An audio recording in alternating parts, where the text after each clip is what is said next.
Hi friends, my name is Vyanand Kumar, Physics faculty. Okay, my channel name is Mr. Anand Physics World. Right, online క్లాస్లో భాగంగా ఈరోజు group 2 and DSC and TET and మిగతా prepare అవుతున్నటువంటి aspirants కొరకు physical సైన్స్లో భాగంగా ఈరోజు మనం ఉష్ణము అనేటటువంటి టాపిక్ని డిస్కస్ చేయబోతున్నాం.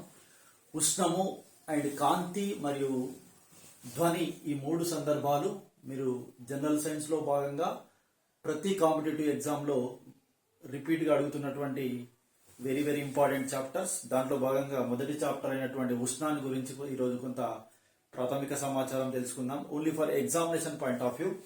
రైట్, హీట్ అనేటటువంటిది ఒక శక్తి స్వరూపం కింద తీసుకుంటున్నాం. అంటే వ్యాకోచించాలి అంటే కొడవలి, సుత్తి లాంటి పదార్థాలను మనం దాని యొక్క నునుపుదనం డైమెన్షన్స్ లో మార్పు రావాలంటే మనం ఉష్ణాన్ని అందించి మాత్రమే దాని ఆకారంలో పరిమాణంలో మార్పు తేయగలుగుతున్నాం. కాబట్టి ఉష్ణాన్ని ఒక శక్తి స్వరూపంగా పరిగణలో తీసుకుంటున్నాం. ఈ ఉష్ణానికి వాడుకలో ఉన్న ప్రమాణాలు వచ్చేసి కెలోరీ అండ్ జౌల్ అనేటటువంటి ప్రమాణాలతో మనం మెజర్ చేయడం జరుగుతుంది. ఉష్ణాన్ని కెలోరీ మరియు జౌల్ అనే వాడుకలో ఉన్న ప్రమాణాలు. ఈ రెండింటి మధ్య ఉన్న సంబంధం 1 కెలోరీ ఈక్వల్ టు 4.18 జౌల్ లేదా 1 kilo calorie equal to 4180 joule కింద మనం ఈ వాల్యూను ఎగ్జామినేషన్ పాయింట్ ఆఫ్ వ్యూలో గుర్తుపెట్టుకోవాలా. రైట్, ఉష్ణమును కొలిచే పరికరం ఏది అని మనకు ఏబిసిడి ఆప్షన్లో అడిగితే కెలోరీ మీటర్ అనే సాధనం అనే డివైస్ ద్వారా మనం ఉష్ణాన్ని, ఒక పదార్థానికి అందించిన ఉష్ణాన్ని కొలవడం జరుగుతుంది. కెలోరీ మీటర్ ఉష్ణానికి సంబంధించిన దృగ్విషయాలను వివరించే శాస్త్రాన్ని కెలోరీమెట్రీ అనేటటువంటి అధ్యయన శాస్త్రం ద్వారా ఉష్ణానికి సంబంధించిన భావనలు ఆ శాస్త్రం అనేది వివరిస్తుంది. తర్వాత దీనికి సంబంధించి మరో భావన ఉష్ణోగ్రత.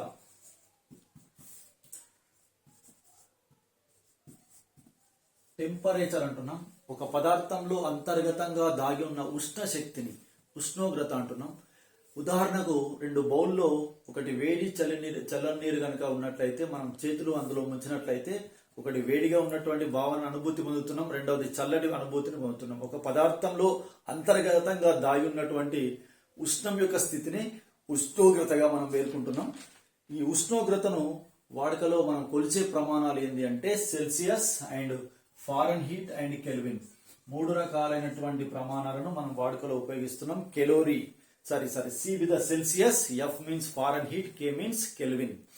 రైట్, ఉష్ణోగ్రతను కొలిచే సాధనం ఏంటి అంటే మీరు థర్మామీటర్ అని గుర్తించండి. ఈ థర్మామీటర్లో వాడబడుతున్న ముఖ్యమైన పదార్థం మెర్క్యూరీ. మెర్క్యూరీకి ఉన్న ప్రత్యేక లక్షణం ఏంటి అంటే ఇది ద్రవ స్థితిలో ఉన్నటువంటి లోహం. సాధారణంగా అన్ని లోహాలు ఘన స్థితిలో లభిస్తున్నాయి, కానీ ద్రవ స్థితిలో ఉన్నటువంటి ఏకైక లోహం మెర్క్యూరీ, పాదరసం. ఈ పాదరసంకు ఉన్నటువంటి మరో ప్రత్యేక లక్షణం ఉష్ణాన్ని గ్రహించిన వెంటనే మిగతా పదార్థాల కన్నా వ్యాకోచించే లక్షణం, అదే మాదిరిగా సంకోచించే లక్షణం గరిష్టంగా కలిగి ఉంటుంది. కాబట్టి మనం థర్మామీటర్లో ఉష్ణోగ్రతను కొలవడానికి ఆ పరికరం లోపల ఇన్సైడ్ వాడబడే పదార్థం ఏంది అంటే మీరు మెర్క్యూరీ అని గుర్తుపెట్టుకోండి. మెర్క్యూరీ. రైట్, థర్మామీటర్లు చాలా రకాలు ఉన్నాయి. థర్మామీటర్ల రకాలు ఫర్ ఎగ్జాంపుల్ మన బాడీ యొక్క ఉష్ణోగ్రతను కొలిచే థర్మామీటర్ ఏందనగా క్లినికల్ థర్మామీటర్ అంటున్నాం. Clinical thermometer. అదే మాదిరిగా ఒక వాతావరణ ఉష్ణోగ్రతను మెజర్ చేయడానికి వాడే థర్మామీటర్ ఏందబ్బా అంటే మనం దాన్ని 6 గరిష్ట కనిష్ట ఉష్ణోగ్రత మాపకం అంటున్నాం. 6 గరిష్ట కనిష్ట ఉష్ణోగ్రత మాపకం. 6 అనేది సైంటిస్ట్ పేరు. రైట్, ఈ థర్మామీటర్లకు సంబంధించి ఇంకొన్ని విషయాలు గుర్తుపెట్టుకోండి ఎగ్జామినేషన్ పాయింట్ ఆఫ్ వ్యూ. అత్యధిక అనగా సూర్యుడు, నక్షత్రాల ఉష్ణోగ్రతను కొలిచే డివైస్ పరికరం థర్మామీటర్ ఏంది అంటే మీరు పైరోమీటర్ అని గుర్తుపెట్టుకోండి. పైరోమీటర్. అదే మాదిరిగా అతి శీతల ప్రాంతాల్లో అతి తక్కువ ఉష్ణోగ్రతను కొలవడానికి వాడే సాధనం ఏంది అని అంటే థర్మామీటర్ ఏంది అంటే మీరు ఇచ్చే ఆన్సర్ ఆల్కహాల్ థర్మామీటర్ అని గుర్తుపెట్టుకోండి. Alcohol thermometer. అతి చిన్న సూక్ష్మజీవులు, కీటకాల యొక్క ఉష్ణోగ్రతను కొలవడానికి వాడే పరికరం ఏంది అంటే మీరు గుర్తించాల్సింది థర్మోకపుల్, థర్మిస్టర్ లేదా థర్మోకపిల్ అనే థర్మామీటర్ ఆధారంగా చిన్న కీటకాల ఉష్ణోగ్రతను మనం మెజర్ చేయడం జరుగుతుంది. ఇలా థర్మామీటర్ అనేటటువంటి సాధనాలు ఉష్ణోగ్రతను కొలవడానికి వాడుతున్నాం. థర్మామీటర్ పనిచేయు సూత్రం ఏంది అని ఏబిసిడి ఆప్షన్లో కనుక మీకు అడిగినట్లయితే వేడి చేస్తే పదార్థాలు వ్యాకోచిస్తాయి, వేడి చేస్తే పదార్థాలు వ్యాకోచిస్తాయి అనే సూత్రం మీద ఆధారపడి థర్మామీటర్ అనేది పనిచేస్తుంది. రైట్ నా ఉష్ణోగ్రతకు సంబంధించినటువంటి ఒక 2 సెల్సియస్ ఫారెన్హీట్ మానాల మధ్య సంబంధాన్ని తెలిపే సమీకరణం C/100 equal to F minus 32/180. అనగా సెల్సియస్ మానంలో మనకు 0 కనిష్ట విలువగా గుర్తిస్తున్నాం, 100 ను గరిష్ట విలువగా తీసుకుంటున్నాం. అంటే ఇందులో 100 విభాగాలు ఉంటున్నాయి. ఫారెన్హీట్ థర్మామీటర్ లో మన కనిష్ట విలువ 32 ఫారెన్హీట్ గా కేంద్రీకృతం అవుతుంది. అదే మాదిరిగా గరిష్ట ఉష్ణోగ్రత 212. అనగా నీరు మంచుగా మారే ఉష్ణోగ్రత సెల్సియస్ మానంలో 0, ఫారెన్హీట్ మానంలో వచ్చేసి 32 ఫారెన్హీట్. దీన్ని మనం లోయర్ ఫిక్స్డ్ పాయింట్ గా పేర్కొంటున్నాం. Lower fixed point. ఏ ఉష్ణోగ్రత వద్దనైతే నీరు ఆవిరిగా మారుతుందో దాన్ని బాష్పీభవన ఉష్ణోగ్రత అంటున్నాం. అది 100 డిగ్రీల సెంటీగ్రేడ్. అదే మాదిరిగా 212 ఫారెన్హీట్. దీన్ని అప్పర్ ఫిక్స్డ్ పాయింట్ అంటున్నాం. Upper fixed point. ఇలా ఈ రెండు మానాల మధ్య సంబంధాన్ని తెలిపే సమీకరణం వెరీ ఇంపార్టెంట్. ఇందులో సి వాల్యూ కనుక మీరు -40ని సబ్స్టిట్యూట్ చేసినట్లయితే ఎఫ్ అనేది కూడా -40గా క్యాలిక్యులేట్ చేయబడుతుంది. రైట్. ఇది అనుకున్నటువంటి ఒక ప్రత్యేకత ఏంది అబ్బా అంటే రెండు మానాలలో సెల్సియస్ అండ్ ఫారెన్హీట్ మానాలలో ఒకే రకమైనటువంటి ఉష్ణోగ్రత విలువను కలిగి ఉన్నటువంటి విలువ ఎంత అన్నప్పుడు మీరు -40 అని గుర్తుపెట్టుకోండి. ఈ ఫార్ములా ద్వారా మనం ఒక మానంలో ఇచ్చిన దాన్ని సెల్సియస్ లో ఇచ్చిన దాన్ని ఫారెన్హీట్ లోకి మార్చవచ్చు. ఫారెన్హీట్ లో కనుక ఒక వాల్యూని ఇస్తే మనం సెల్సియస్ లోకి కన్వర్ట్ చేయడానికి వీలైనటువంటి ఫార్ములా వెరీ ఇంపార్టెంట్. రైట్. ఉష్ణానికి సంబంధించిన ట్రాన్స్మిషన్ ఆఫ్ హీట్, ఉష్ణ ప్రసారము అనేది 3 పద్ధతుల్లో 3 రకాలుగా జరుగుతుంది. ఒకటి ఉష్ణ వాహనము, కండక్షన్ అంటున్నాం. ఘన పదార్థాలలో ఉష్ణము ఒక చోట ఉష్ణాన్ని అందించినప్పుడు అది ఒక చివరి నుండి మరో చివరికి ఉష్ణ ప్రసారం బదిలీ అవుతున్న విధానం ఏంటి అంటే ఉష్ణ వాహనం అని గుర్తుపెట్టుకోండి. నంబర్ 2 పాయింట్ వచ్చేసి ఈ ఉష్ణ వాహన పద్ధతిలో అణువులు కదలకుండా ఓన్లీ అందించిన ఉష్ణం కారణంగా ఒక ఘన పదార్థం కడ్డీ లోపల ఉన్నటువంటి అణువుల కంపనాల అలజడి వలన ఉష్ణ బదిలీ జరుగుతుంది. కాబట్టి అణువులు చలించకుండా, అణువులు స్థానాంతరంలో చలనంలోకి రాకుండా అండ్ కంపనాల అలజడి వలన ఉష్ణ బదిలీ జరుగుతుంది అనేది వాహనానికి సంబంధించినటువంటి దృగ్విషయం. ఒకటి ఉష్ణ వాహనం అనే ప్రక్రియ ఘన పదార్థాలు మాత్రమే జరుగుతుంది. నంబర్ 2 ఈ ప్రసారం జరుగుతున్నప్పుడు అణువులు కదలకుండా ఉష్ణాన్ని కంపనాల ద్వారా శక్తిని ఒక చోటు నుండి మరో చోటికి బదిలీ చేయడం జరుగుతుంది. సంవాహనం, ఉష్ణ సంవాహనం. దీంట్లో ఈ సంవాహనం అనే పద్ధతి ద్రవాలు మరియు వాయువుల్లో జరుగుతుంది. ఈ ద్రవ వాయువు లోపల కనుక చూసినట్లయితే మనం ఇక్కడ అణువులు స్థానాంతరం చెందుతున్నాయి. ఒక పాత్రలో ద్రవాన్ని తీసుకొని వేడి చేయడం జరుగుతుంది కాబట్టి అందించిన ఉష్ణం వల్ల పాత్ర అడుగు భాగంలో ఉన్నటువంటి నీటి అణువులు ఉష్ణాన్ని గ్రహించుకొని అవి తేలికై పైకి ప్రవహిస్తున్నాయి. సాంద్రతలో తేడా వలన పైన ఉన్నటువంటి అణువులు తక్కువ టెంపరేచర్ కలిగి ఉంటాయి కాబట్టి తక్కువ సాంద్రత కలిగినటువంటి ఎక్కువ సాంద్రత నుండి లోనికి వచ్చి అక్కడ ఉష్ణాన్ని గ్రహించుకొని మళ్ళీ పై పొరలోకి వెళ్తున్నాయి. ఇలా పదార్థం లోపలంతా కూడా అణువుల కదలిక వలన ఉష్ణం అనేది ఒక చోటి నుండి మరో చోటికి బదిలీ అవుతున్న విధానం ఏంటంటే సంవాహనం అని గుర్తుపెట్టుకోండి. వేడి కుంపటి దగ్గర కూర్చున్నట్లయితే కాసేపటికి మనం ఉష్ణం తీవ్రతను అనుభూతిని పొందడానికి గల కారణం ఉష్ణ సంవాహనం అనే పద్ధతి. రైట్. 3వ విషయానికి వస్తే వికిరణము. ఈ వికిరణానికి సంబంధించినటువంటి ఒక ఇంపార్టెంట్ భావన, ఈ రోజు మనకు సూర్యుడి నుంచి ఉష్ణం అనేది భూమి మీదకి ఏ పద్ధతిలో ప్రసరణ జరుగుతుంది అన్నప్పుడు మీరు గుర్తించాల్సినటువంటి బిట్ వచ్చేసి వికిరణము.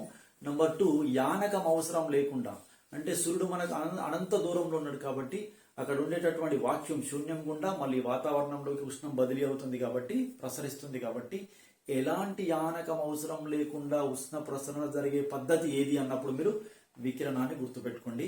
రైట్. 3 పద్ధతులు transmission of heat. First one is conduction, number 2 convection, number 3 radiation. వాహనం అనేది ఘన పదార్థాల్లో జరుగుతుంది. సంవాహనం అనేది ద్రవాల వాయువులో జరుగుతుంది. ఎలాంటి యానకం అవసరం లేకుండా ఉష్ణ బదిలీ జరుగుతున్న విధానం ఏంది అని అంటే ఉష్ణ వికిరణం. ఉష్ణ వికిరణం ఇలా 3 పద్ధతుల ద్వారా జరుగుతుంది. ఉష్ణానికి సంబంధించి ఇంకో ఇంపార్టెంట్ దృగ్విషయం నీటి అసంగత వ్యాకోచము.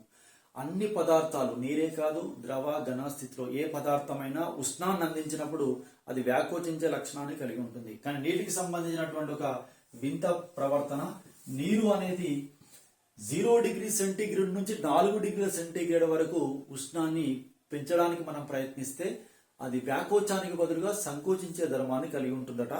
అదే మాదిరిగా రివర్స్ ఆర్డర్లో మనం 4 డిగ్రీల సెంటీగ్రేడ్ నుంచి నీటి యొక్క ఉష్ణోగ్రతను తగ్గిస్తూ 0కి వచ్చినట్లయితే సంకోచానికి బదులుగా వ్యాకోచించే లక్షణాన్ని కలిగి ఉంటుంది.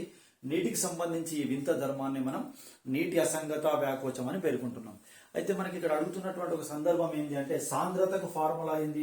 ద్రవ్యరాశి బై ఘన పరిమాణం, మాస్ బై వాల్యూమ్. నీటికి ఏ ఉష్ణోగ్రత వద్ద సాంద్రత గరిష్టము అన్నప్పుడు మీరు ఏం గుర్తించండి అంటే 4 డిగ్రీల సెంటీగ్రేడ్ వద్ద నీటికి సాంద్రత గరిష్టము.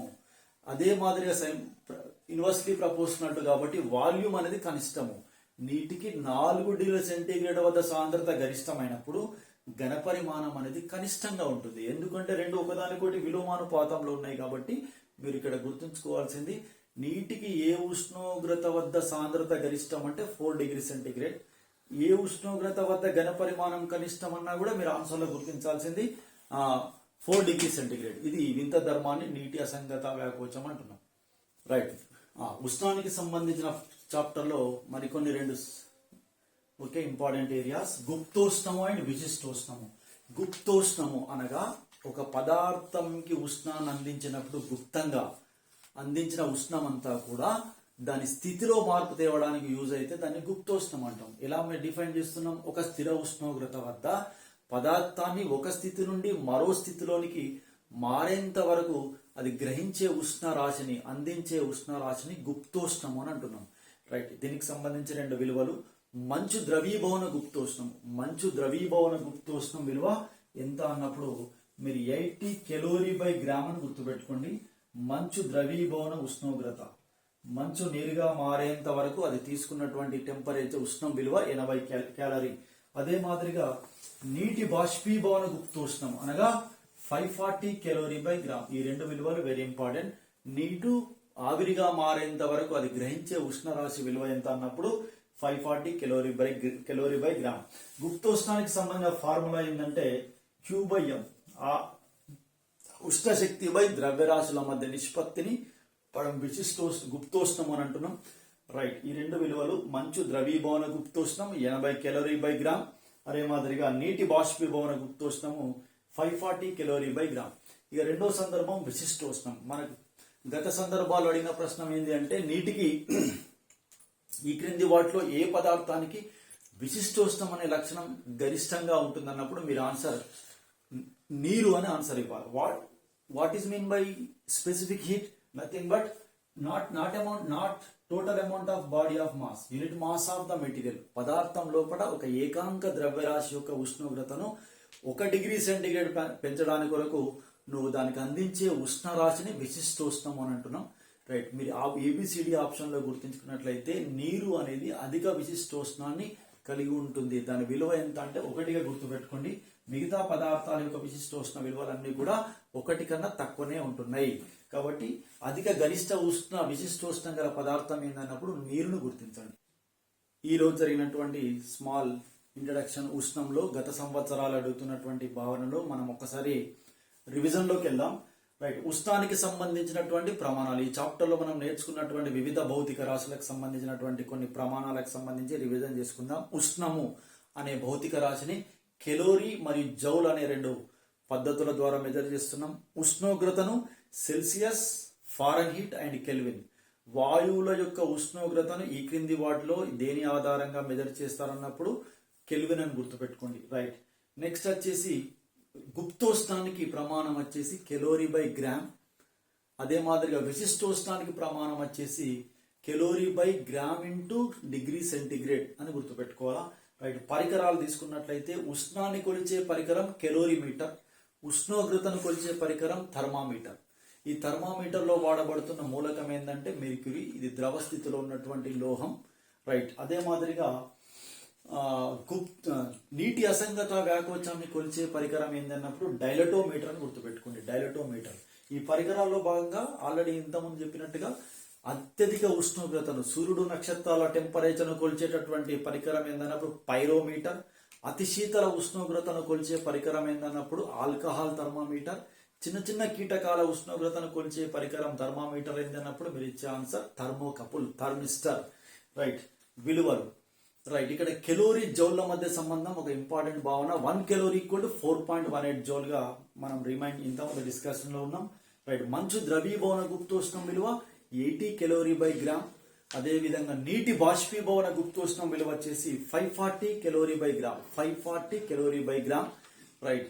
అత్యధిక విశిష్టోష్ణం కలిగినటువంటి నీటికి ఆ విశిష్టోష్ణం విలువ ఎంత అన్నప్పుడు 1 అని గుర్తుపెట్టుకోండి.